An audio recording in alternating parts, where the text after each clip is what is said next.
someone who just wasn't very nice? Well, hold on to your hooves, because today we're taking a trip-trap trip over a bridge where grumpiness meets kindness. You think you know the story of the Three Billy Goats Gruff, but wait till you see the twist that teaches us all about being kind, even to trolls. Once upon a time, in a sunny green valley sprinkled with wildflowers and echoing with the sound of baa and bleat, there lived 3 billy goats, Tiny Tim, Middle Max and Big Ben. They were brothers, each one fluffier, braver and a little hungrier than the other. Every day they looked across the bubbling brook and sighed. Beyond the bridge was the most delicious meadow you could ever imagine, filled with golden grass and the sweetest daisies that smelled like morning sunshine. But there was one teeny tiny problem, actually not so tiny. Under the bridge lived a troll, a big, grumpy, grouchy, green-skinned troll named Grizzlebeard. His teeth were like garden stones, his eyebrows looked like mossy caterpillars, and his belly growled louder than thunder on a stormy night. Trip, trap across my bridge, and I'll gobble you up, he roared at anyone who dared to cross. The goats had heard stories about Grizzlebeard, but today they were tired of being afraid. They wanted to try something new. Tiny Tim, the smallest goat, trembled as he stepped onto the bridge. Trip, trap. Up popped Grizzlebeard, his eyes gleaming. "Who's that trip-trapping over my bridge?" he thundered.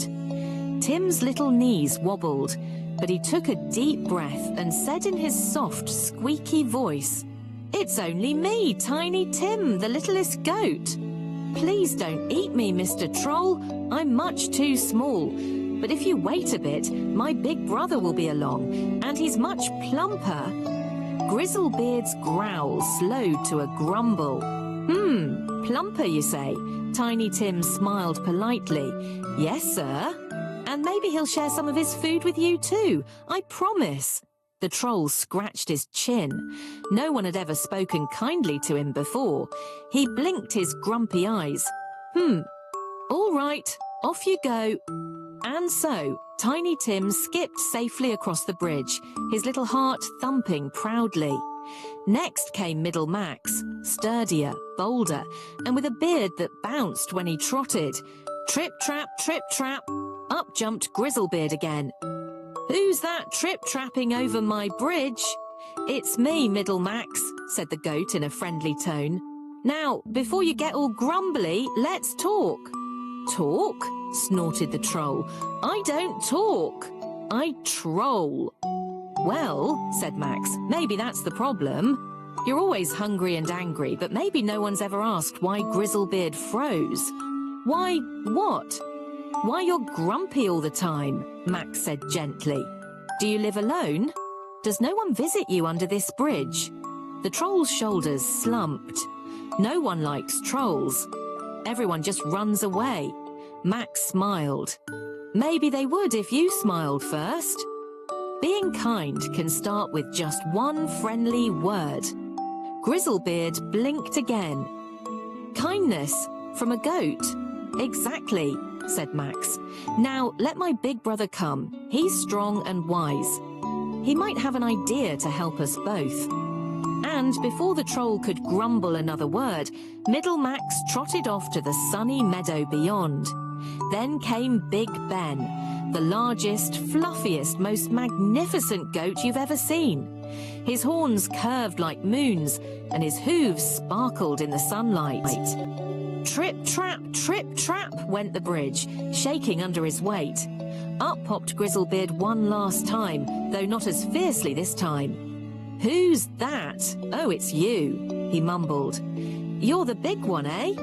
Ready for me to gobble you up?" Big Ben chuckled warmly. "Gobble me up?" "Oh, you'd have a bellyache for a week." Grizzlebeard frowned. "Then why have you come?" Ben stepped closer, his voice calm and kind. "Because we've been thinking, maybe you're not mean. Maybe you're just lonely. What if instead of eating us, you joined us?" There's enough grass on the other side for everyone. The troll's mouth dropped open. For me? But I'm a troll. No one wants trolls around. Not true, said Big Ben. Kindness is for everyone, even trolls, especially trolls. For the first time in forever, Grizzlebeard smiled. It was a wobbly, toothy, not very pretty smile, but it was real. So the three goats led Grizzlebeard across the bridge. He blinked in the bright sunlight, then laughed. A deep, rumbling laugh that sounded a bit like thunder, but felt like sunshine. Together, they shared the meadow. The goats munched the grass, and Grizzlebeard nibbled berries from the bushes. And from that day on, anyone who crossed the bridge heard a new sound. Not growls, but giggles. So, dear listener, what did the three Billy Goats teach us? That being kind isn't just about smiling, it's about understanding. It's about looking beyond grumpy faces and scary growls to see the heart inside. Next time someone seems unkind, try a little empathy. Ask, are you okay, or do you want to play? Because sometimes kindness is the strongest bridge of all. And that's how the three Billy Goats discovered kindness. What would you have done if you met Grizzlebeard the Troll? Tell us in the comments below, and don't forget to like, share and subscribe for more magical bedtime stories on Cute Planet 596. Until next time, trip, trap, trip to Dreamland.